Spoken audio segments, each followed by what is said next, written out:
Aminay dia tokony ampirisihana ankizy mivoatra ampirisihana ny ankizy mianatra mba hahafahan'ny zareo tafita amin'ny fiainana izay tena ny ampirisihana ekolomy vakansy.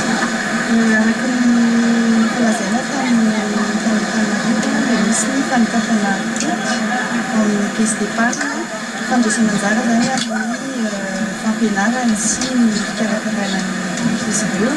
Izany hoe anokafana compte tireur zany izy amin'ny caisse d'épargne dia isambolana zany dia misy vola arotsaka amin'ny compte io dia raisiny ny ray aman-drenin'izy ireo fanampiana azy. 100 000 ariary par enfant izy par mois.